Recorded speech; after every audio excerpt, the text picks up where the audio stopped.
Nah, pagi hari ini ya, sebelum saya berkhotbah, saya mau ucapkan dulu selamat Hari Valentine buat kita semua. Ya. Tepat ini tanggal 14 Februari, jadi maksud saya seluruh dunia memperingati Hari Valentine di tanggal ini.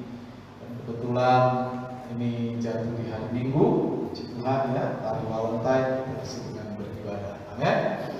Baik, saya masih menyambung saudara-saudara tentang khotbah. Seri khotbah ini seri yang kelima tentang bagaimana Yesus mengkritik gaya orang-orang Yahudi di dalam mempraktekkan kesalehan mereka. Yang dikritik oleh Yesus secara umum adalah bahwa orang-orang Yahudi mempraktekkan kesalehan agama mereka dengan tujuan bukan untuk intim dengan Allah, bukan untuk menyenangkan Allah, tetapi mereka mempraktekkan kesalehan mereka supaya mereka dipuji oleh orang lain. Ini yang dikritik oleh Tuhan Yesus. Kita sudah mendengarkan hal memberi sedekah, juga berdoa, dan kita juga sudah membahas 2 sesi tentang model doa yang diberikan oleh Tuhan Yesus kepada muridnya untuk dilakukan atau dipelajari oleh murid-muridnya, saudara-saudara. Nah, pagi ini saya mau melompati dulu tentang hal berpuasa, dan saya mau membahas satu teks di dalam Matius pasal 7 ya. Matius pasal 7 ayat 7 sampai 11. Mari kita buka Alkitab kita di dalam Matius pasal 7 ayat 7 sampai 11. Ini masih kelanjutan dari model doa yang diajarkan oleh Tuhan Yesus. Saya akan membacakan, saudara-saudara periksa di HP atau di Alkitab saudara. Demikian firman Tuhan, mintalah maka akan diberikan kepadamu, carilah maka kamu akan mendapat, ketoklah maka pintu akan dibukakan bagimu.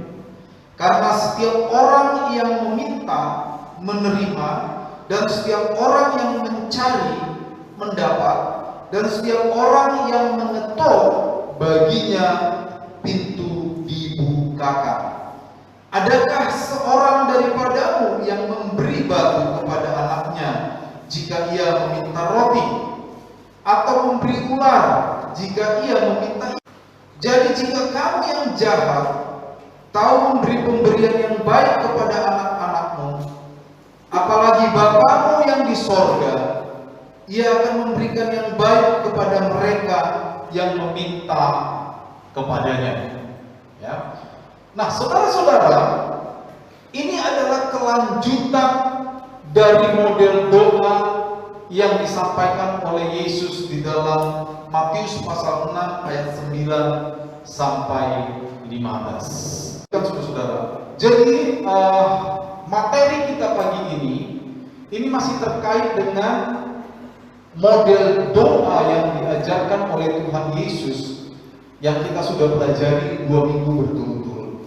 Jadi saudara-saudara, kalau model doa yang 2 minggu kita pelajari berturut-turut itu mengajarkan kepada kita bagaimana cara berdoa yang benar, ya.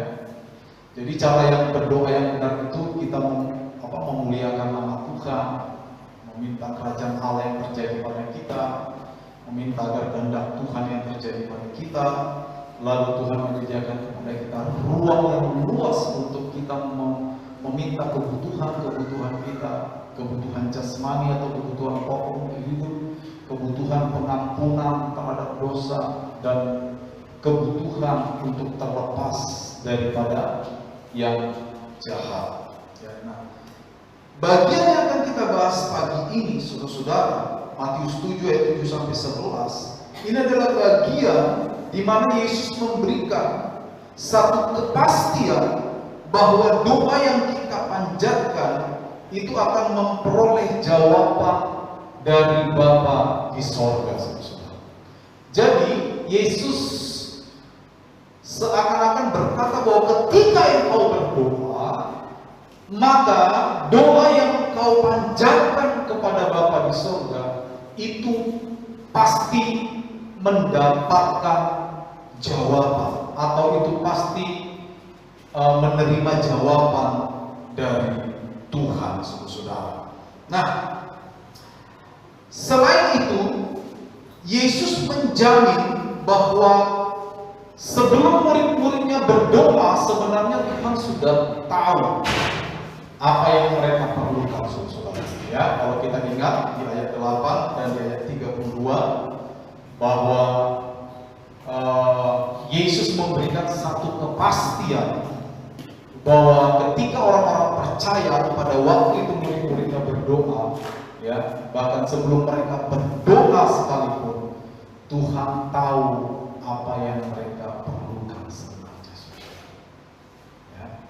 Jadi kalau saya mau ringkas, saudara-saudara, bagian ini memberikan kepastian kepada kita ketika kita berdoa, ketika kita memanjatkan doa-doa kita kepada Tuhan, Bapa di surga akan memberikan jawaban kepada kita. Ya, nah kita akan coba melihat teks ini ayat demi ayat. Kalau saudara perhatikan di ayat 7, di sana kita menemukan ada 3 perintah yang diberikan oleh Yesus, yang diikuti secara langsung oleh 3 janji atas perintah-perintah itu. Yang pertama dikatakan, mintalah maka kamu akan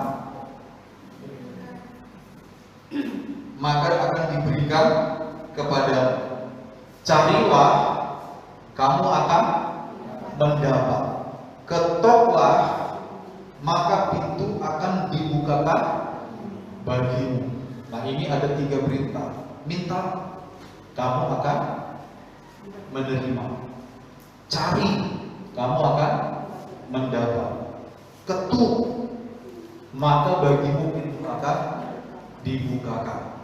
Nah, saudara-saudara, ya, perintah-perintah yang dituliskan di ayat 7 ini, saudara-saudara, itu ditulis di dalam bentuk, kalau di dalam linguistik itu disebut present imperatif. Artinya apa? Ya, artinya adalah bahwa ini adalah suatu kebiasaan yang menyenangkan. Yesus ingin memberitahu atau mengajarkan kepada muridnya bahwa meminta, mencari atau mengetuk, atau kalau kita simpulkan itu, ketiga hal itu menuju kepada berdoa, itu seharusnya menjadi satu kebiasaan yang menyenangkan hati mereka. Ya. Kenapa begitu? Karena bentuknya tadi present imperatif, harus dilakukan secara terus menerus. Ya. Nah, dilakukan secara terus menerus di sini itu tidak berarti ada nuansa memaksa Tuhan, bukan. Nuansa yang diberikan di dalam ayat 7 ini bukan untuk memaksa Tuhan menjawab doa kita seperti apa maunya kita, tetapi lebih kepada kebiasaan yang menyenangkan. Sehingga berdoa di sini seharusnya kita lakukan atau kita jadikan menjadi satu kebiasaan yang menyenangkan. Selain itu, saudara-saudara, ya, doa juga harus menjadi doa yang interaktif. Artinya apa? Kita intim dengan Bapa. Waktu kita berdoa, kita tidak sekedar merelasikan atau menyampaikan ide-ide kita atau permintaan kita kepada Tuhan. Doa seharusnya menjadi alat komunikasi dengan Bapa.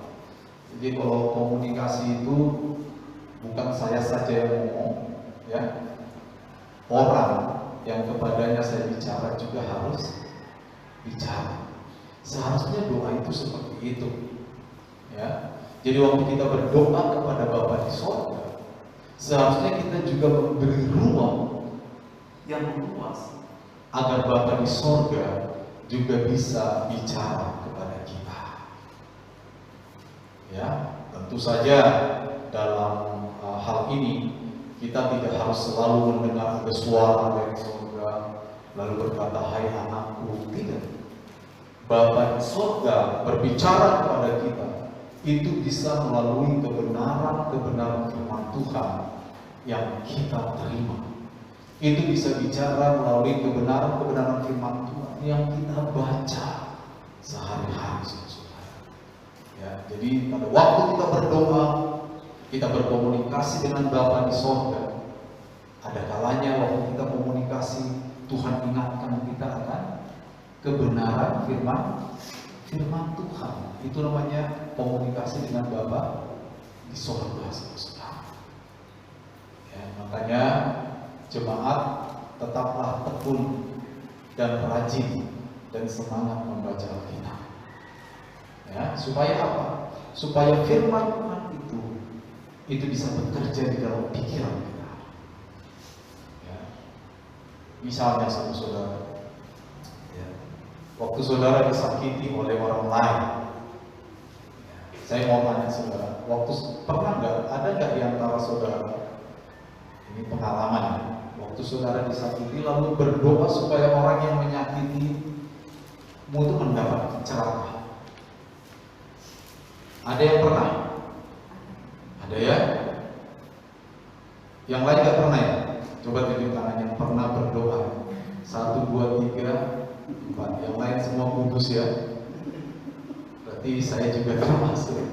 Nah, waktu saudara berdoa agar orang yang menyakiti saudara itu celaka misalnya,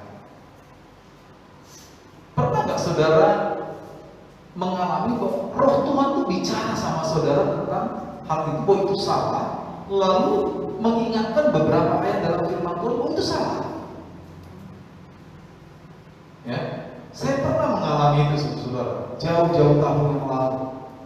Ya, dan Tuhan ingatkan bahwa tidak boleh seperti ini. Nah, itu yang saya maksud komunikatif dengan Allah. Tidak harus kita mendengar suara dari surga, anakku itu salah. Enggak harus. Jadi komunikasi dengan Bapa di surga, waktu kita berdoa tentang kebutuhan juga begitu. Ya, mungkin saudara punya kebutuhan, lalu berdoa. Ya, tiba-tiba saudara teringat akan firman Tuhan, bahwa apa yang saudara doakan itu sudah pantas sebenarnya. Nah, itu sama, namanya dialog dengan Allah. Ya, atau kadang-kadang kita ingat firman Tuhan bahwa apa yang kita minta itu semakin diteguhkan, Tuhan akan memberikan kepada kita. Jadi saya memberikan pemahaman kepada kita dari ayat 7 ini. Waktu dikatakan minta menerima, cari mendapat, ketuk pintu dibukakan, bukan berarti semua yang saudara dan saya minta kepada Tuhan itu akan diberikan. Bukan. Ayat ini sedang menjelaskan kepada kita seharusnya doa itu menjadi satu kebiasaan yang menyenangkan. Ya, seharusnya doa menjadi satu komunikasi yang interaktif dengan Bapa. Kalau saya mengajukan sebuah doa kepada Bapa, maka Bapa akan berkomunikasi dengan saya. Bisa dengan mengingatkan saya terhadap ayat-ayat firman Tuhan. Apakah doa yang saya sampaikan kepada Tuhan itu berkenan atau tidak, itu bisa kita rasakan, betul? Kadang-kadang kita berdoa didorong oleh rasa iri hati kepada orang lain. Ada yang pernah berdoa karena didorong oleh rasa iri hati? Enggak ada juga. Jemaat di sini kudus semua, yang luar biasa ya. Ya. Contoh begini saudara. Ya. Contoh ini saya mengada-ngada contohnya. Walaupun di dunia nyata ini banyak terjadi. Contohnya saudara-saudara, tetangga saudara beli motor baru, keluaran terbaru. Lalu karena saudara iri hati, saudara berdoa kepada Tuhan. Dia nggak kenal Tuhan, tapi dia bisa beli motor baru. Apalagi saya anakmu, ya kan? Pakai embel-embel anakmu. Itu berarti kita sedang berdoa didorong oleh perasaan iri hati, dan saya percaya kalau saudara izinkan Tuhan berkomunikasi kepada saudara, saya yakin sekali bahwa Tuhan akan menjawab, maaf nak, doamu salah. Nah itu namanya komunikatif. Kita tidak bisa menjamin bahwa sepanjang waktu doa kita akan menjadi doa yang tepat, betul? Tetapi kita bisa memberi ruang kepada Bapa di sorga agar Bapa di sorga berkomunikasi dengan kita, menentukan apakah ini tepat atau tidak. Kuncinya di mana? Jadikan doa menjadi satu kebiasaan yang menyenangkan. Ya, jadi ini cara memahami ayat 7 ini. Jangan nanti bilang Matius 7 ayat 7 berkata minta menerima, yakin, ya kan? Cari mendapat, ketuk pintu dibukakan. Minta apa saja sama Tuhan pasti dikasih. Bukan itu pemahamannya. Oke? Ya. Nanti ini akan dikuatkan oleh ayat-ayat berikutnya. Nah, saudara-saudara, hal ini juga mengajarkan kepada kita bahwa doa tidak dilakukan hanya dalam keadaan tertentu saja, melainkan doa harus kita lakukan di dalam keadaan apapun. Jadi ayat 7 ini minta cari ketuk, ya, itu mengajarkan kepada kita bahwa doa harus menjadi kebiasaan yang menyenangkan. Doa seharusnya menjadi alat komunikasi kita dengan Tuhan. Saya mengajukan doa saya, Tuhan juga mengajari saya apakah doa saya tepat atau tidak. Ya. Dan yang ketiga, saudara-saudara, ini juga mengajarkan kepada kita bahwa doa harus kita lakukan dalam keadaan apapun. Nah, ini yang sering kita alami secara praktis sebagai orang percaya. Ada kalanya orang-orang Kristen ini berdoa jika doa itu diperlukan saja. Ya, saya tidak mau jemaat kita seperti itu. Ya, berdoalah setiap waktu. Berdoalah dalam segala keadaan. Ya. Pada waktu kita susah, kita boleh berdoa. Pada waktu kita kekurangan, kita boleh berdoa kepada Tuhan. Tetapi ketika tangan Tuhan menolong kita dilalukan dari kesusahan, kekurangan kita diberkati sehingga kita tidak lagi kekurangan. Jangan jauh dari Tuhan. Amin. Ya, jangan jauh dari Tuhan. Doa harus kita lakukan di dalam keadaan apapun. Oke, itu ayat 7. Nah, ayat 8, saudara-saudara, ya, ayat 8 itu diberikan semacam keterangan yang menguatkan pengulangan kepada ayat 7. Coba saudara perhatikan. Karena setiap orang yang meminta menerima, setiap orang yang mencari mendapat, setiap orang yang mengetok baginya pintu dibukakan. Jadi ayat 7 ini diulang dengan cara menjelaskan kembali. Kalau di ayat 7, mintalah maka akan diberikan. Di ayat 8, karena setiap orang yang meminta akan menerima. Ya, jadi ini diulang, diteguhkan, saudara-saudara. Ayat 8 ini memperlihatkan kepada kita bahwa Bapa di sorga selalu siap sedia berhubungan dengan semua kebutuhan orang percaya. Itu maknanya. Ya, ayat 8 ini dapat kita pahami bahwa Bapa di sorga adalah Tuhan yang siap terhubung dengan semua kebutuhan kita. Kebutuhan apapun. Makanya minggu lalu kita sudah membahas bahwa kebutuhan-kebutuhan jasmani orang percaya itu diberikan ruang untuk diminta. Bukan hanya kebutuhan jasmani, kebutuhan akan pengampunan, kebutuhan akan terlepas dari yang jahat, jasmani dan rohani. Tuhan membuka ruang yang luas untuk kita datang kepada Tuhan untuk setiap kebutuhan kita. Ya. Jadi ayat 8 di sini sekali lagi memperlihatkan kepada kita bahwa Bapa di sorga selalu siap sedia untuk menampung kebutuhan-kebutuhan kita. Ya, siap sedia. Sekali lagi saya tekankan, jangankan kita berdoa, Sebelum kita berdoa, kata Tuhan di ayat 8 dan di ayat 32 ya, pasal 4, Tuhan sebenarnya sudah tahu apa yang kita perlukan. Sekali lagi memperlihatkan kepada kita, Tuhan itu adalah Allah yang memelihara. Tuhan adalah Allah yang terbuka dan tahu, peduli. Engkau butuh ini, engkau butuh ini, engkau butuh ini. Tuhan peduli. Ya. Tuhan adalah Allah yang mampu mencukupkan apapun kebutuhan kita. Ingat. Tetapi sekali lagi, bukan kita yang tahu apa yang terbaik buat kita. Ya, bukan kita. Nanti kita akan bahas itu di 11.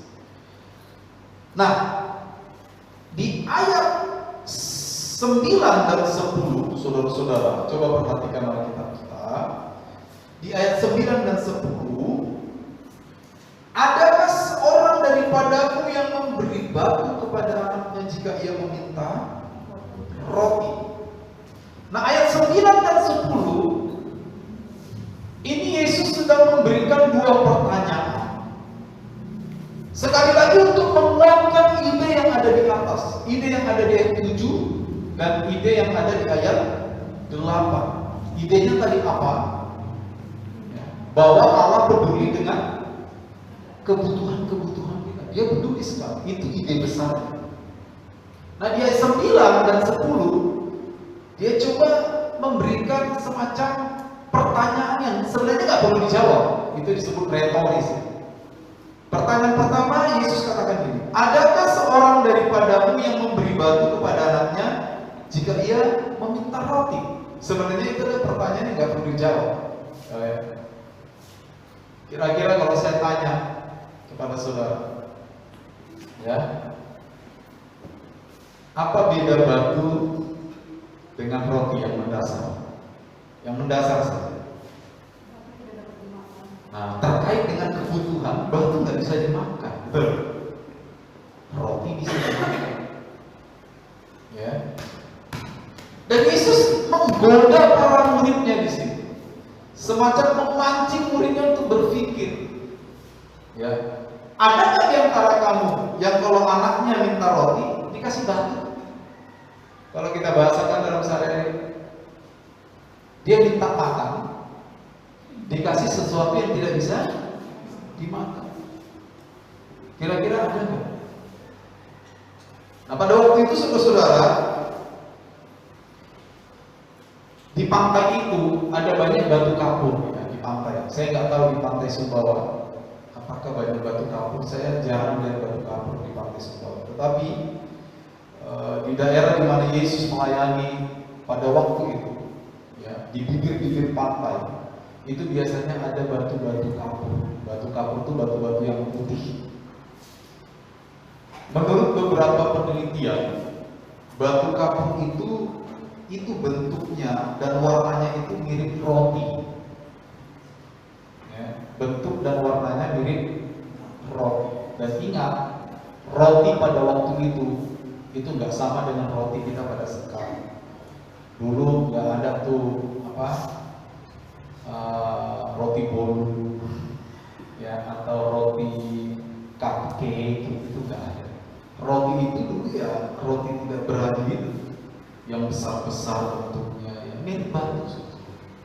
Memang mirip batu. Ya. Nah, di sini saudara-saudara, waktu saya membaca ayat ini, saya mulai berpikir, apakah Allah akan bercanda dengan kelaparan orang percaya?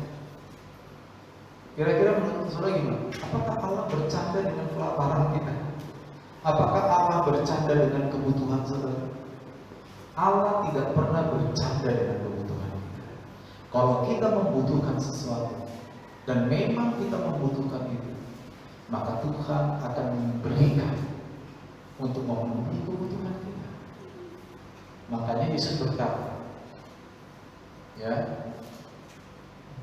adakah di antara kamu kalau anaknya minta roti? Jelas kalau minta roti karena lapar.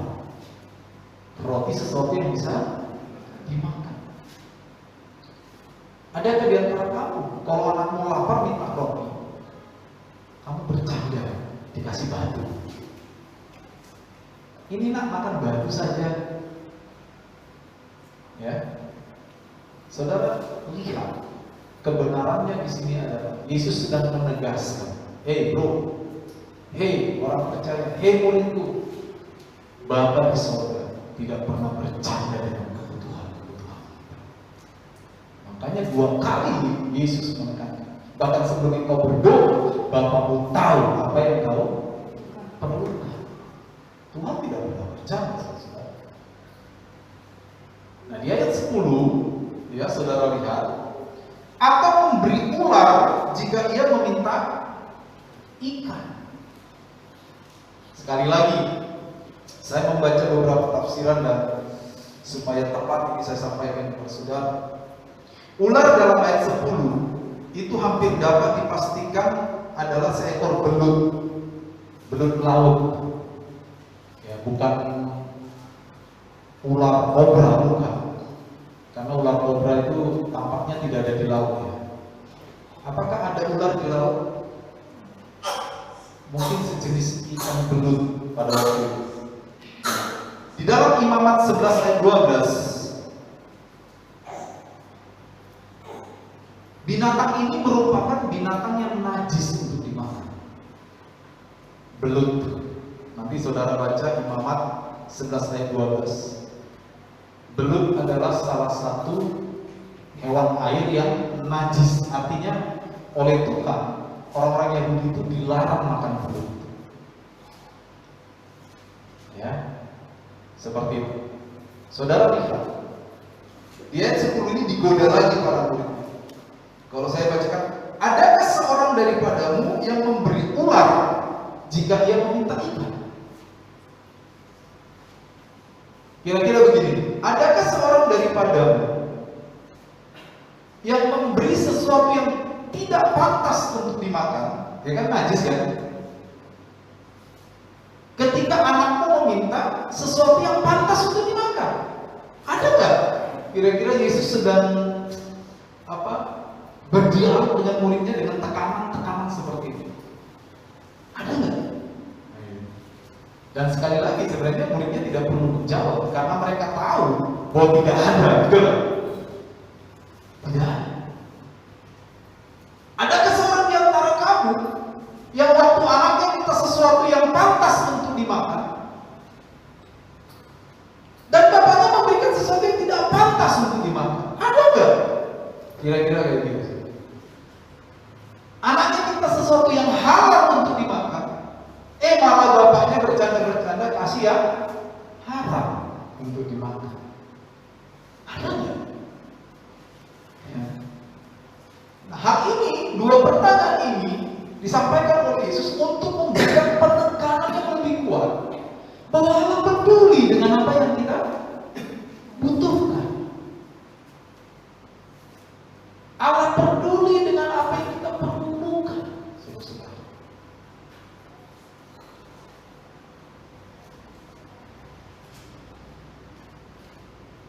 Ya.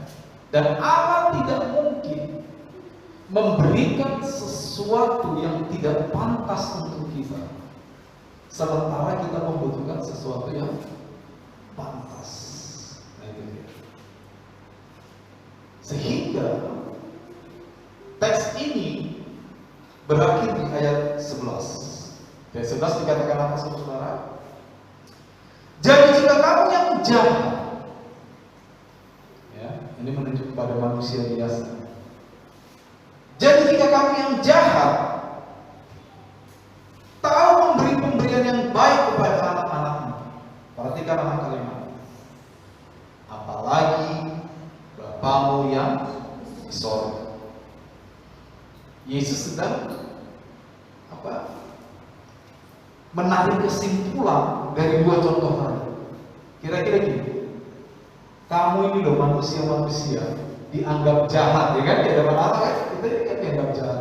Bukan berarti Allah suuzon sama kita. Maksudnya kita ini bukan orang yang baik-baik amat. Kamu manusia biasa saja bisa memberikan pemberian yang baik kepada anak-anak. Waktu anakmu minta roti, kamu nggak akan kasih batu. Waktu anakmu minta ikan, makanan yang halal, kamu nggak kasih belut, makanan yang haram. Ya, itu kan baik. Kamu saja bisa memberikan pemberian yang baik kepada anak-anakmu. Lalu dikatakan di sini apa? Apalagi Bapamu yang di surga. Perhatikan, apalagi Bapamu yang di surga. Dia akan memberikan yang baik kepada mereka yang meminta kepadanya. Saudara perhatikan inti dari ayat ini. Coba saya ulang dari atas.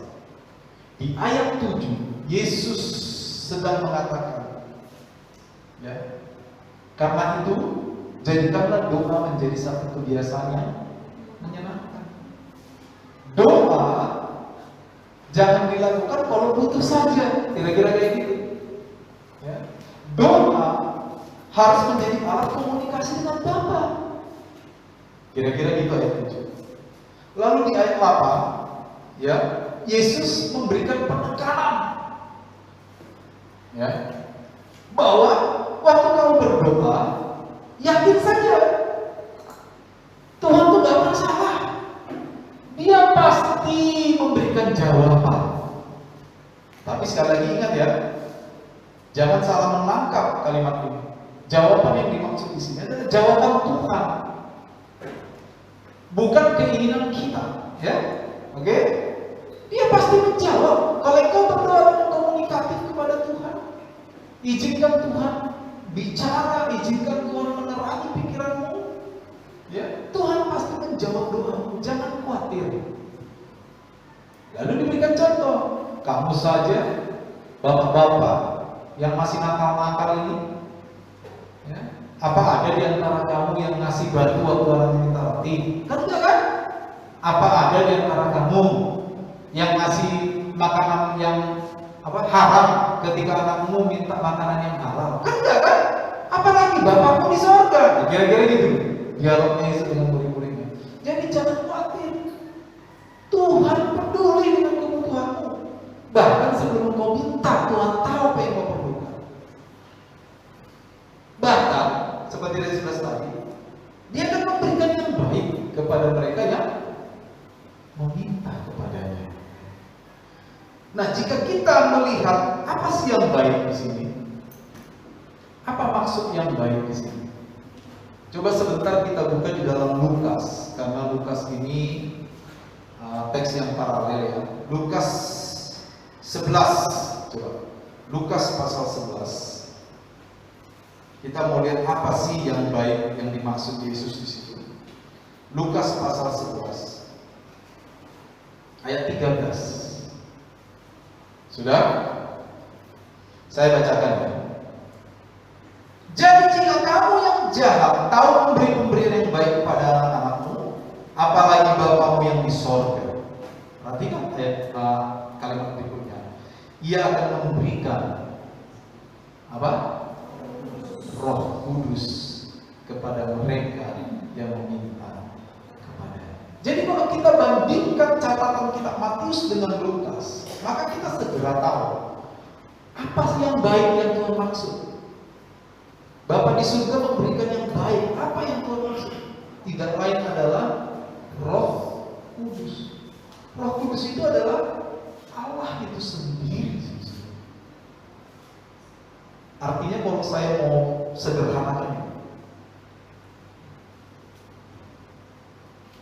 kadang kamu butuh sesuatu untuk mempertahankan hidupmu, betul? Kamu butuh makanan, butuh pakaian, itu bagus. Tapi lebih dari itu Tuhan kasih. Yang Tuhan kasih adalah sumber segala kebutuhan. Mengerti saudara? Ya. Yang Tuhan kasih adalah Roh Kudus, Allah itu sendiri, sumber segala sesuatu. Jadi bukan hanya makanan, bukan hanya minuman, bukan hanya sebatas apa yang kau pikirkan. Tuhan menyediakan bahkan di luar batas apa yang kau pikirkan. Tapi ingat, tidak selalu sesuai dengan keinginanmu. Karena yang tahu betul apa yang kau perlukan itu Bapa di surga. Ya. Jadi ini bukan jaminan bahwa orang Kristen punya Tuhan Yesus minta apa saja dikasih. Itu pengajaran yang salah. Itu pemahaman yang salah terhadap teks Matius 7 ayat 7 sampai 11. Pemahaman yang benar, doa adalah alat komunikasi kita dengan Bapa, dan Bapa akan memberikan apa yang kita perlukan, bahkan yang terbaik itu Roh Kudus. Tetapi bentuk dari pemberian Bapa itu tidak harus sesuai dengan bentuk yang kita inginkan. Amin, saudara. Karena kita ini terbatas, pemikiran kita ini terbatas. Allah tidak terbatas. Allah tahu apa yang terbaik buat orang-orang percaya. Bagaimana, saudara? Bukannya ini luar biasa? Saya minta kebutuhan-kebutuhan tertentu, Bapak bilang jangan khawatir. Kalau memang kau perlukan, pasti kau dapatkan. Bahkan lebih dari situ, aku memberikan diriku sendiri kepada. Dan ini terbukti. Bahkan keselamatan kita pun disediakan oleh Tuhan. Betul, saudara? Keselamatan yang jauh lebih berharga. Makanya kalau kita baca di Matius 6 ayat 32 dan 32 ya, coba lihat Matius kembali 6 ayat 30 itu. Semua itu dicari bangsa-bangsa yang tidak mengenal Allah. Artinya gini, kalau kita hanya fokus berdoa tentang makanan, minuman, kebutuhan-kebutuhan kita, kamu gak usah punya Tuhan. Bangsa-bangsa yang tidak mengenal Allah pun melakukannya. Mengerti? Ya kan? Coba lihat adat-adat kita. Ada orang Sumba berdoa juga kan? Supaya panen berhasil kan? Biasa pakai apa saja. Ada orang Jawa juga begitu. Orang Batak pun begitu. Ada upacara-upacara untuk membuat panen berhasil. Betul? Jadi saudara-saudara, kalau hanya itu inti dari doa kita, orang yang nggak kenal Allah pun melakukan itu. Kira-kira kayak gitu apa khotbahnya Yesus itu. Tapi kita orang percaya melebihi semua itu. Ya, apa yang kita minta kepada Tuhan tidak hanya melulu soal apa yang kita perlukan. Makanya diajarkan di atas. Yang pertama, waktu engkau berdoa, ya, Bapa harus dimuliakan. Yang kita udah bahas 2 minggu lalu kan? Itu. Dan itu tidak dilakukan bangsa-bangsa lain. Bangsa-bangsa lain itu cuma datang kepada Allahnya, minta panen berhasil, sehat dan sebagainya. Kita yang mengenal Allah yang benar, doa-doa kita itu berbeda, saudara. Doa-doa kita memiliki unsur ilahi di mana kita menjadikan doa alat untuk menjadikan kita intim dengan Bapa, menjadikan doa sebagai satu kesenangan, menjadikan doa menjadi satu alat komunikasi dengan Tuhan. Kalau bangsa-bangsa lain tidak, yang dimaksud bangsa-bangsa lain datang kepada dewa mereka hanya untuk mengungkapkan kebutuhan mereka, kasih sesajen, betul? Kita tidak seperti itu. Kira-kira itulah pengajaran Yesus tentang doa. Dan sekali lagi Yesus memberikan sebuah pernyataan yang luar biasa, bahwa jauh melebihi apa yang kau pikir. Bapamu di sorga memberikan yang terbaik, yaitu Roh Kudus. Allah itu sendiri akan diberikan kepada kita, orang-orang percaya. Nah, kalau Allah memberikan dirinya kepada kita dan itu terwujud, termanifestasi melalui Yesus Kristus, lalu kematiannya di kayu salib, kebangkitannya dan kenaikannya ke sorga. Saudara, kira-kira maknanya seperti ini. Jangankan kebutuhanmu di dunia ini, kebutuhanmu setelah kau tidak ada di dunia ini pun Tuhan sediakan, yaitu kebutuhan keselamatan. Amin. Ya. Nah, sebagai kesimpulan berkaitan dengan hal ini, Allah menjawab doa kita itu bukan berdasarkan pada banyaknya kata-kata ataupun doa yang terulang seperti 3 minggu yang lalu, yaitu bertele-tele. Melainkan Allah menjawab doa kita sesuai dengan pengetahuan dan hikmatnya yang melampaui segala akal. Jadi jangan khawatir kalau Allah tidak menjawab doamu tidak sesuai dengan keinginanmu. Jangan khawatir, Allah tidak masalah. Ya. Dalam hal ini jawaban doa sepenuhnya bergantung pada Allah. Jawaban Allah tidak pernah salah, tidak pernah keliru. Allah sempurna dalam pengetahuannya sendiri. Iman yang benar menyadari bahwa Allah memberikan ruang untuk meminta. Tetapi iman yang benar menerima segala jawaban Allah sebagai pemberian terbaik. Artinya apa? Kalau engkau minta sesuatu dan Allah tidak memberikan apa yang kau minta, itu bukan berarti Allah tidak menjawab engkau. Allah tetap menjawab, tetapi menjawabnya bukan itu yang kau perlukan. Nah, iman yang benar mampu menerima jawaban yang seperti itu. Amin. Amin. Itu iman yang benar.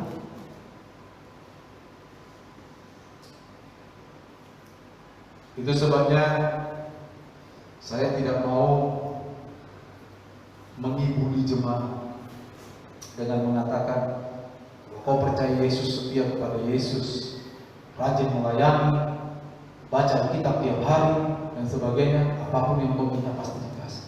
Itu salah. Justru semakin kita dewasa di dalam Kristus, maka semakin kita tahu apa yang menjadi kehendak Allah di dalam diri kita.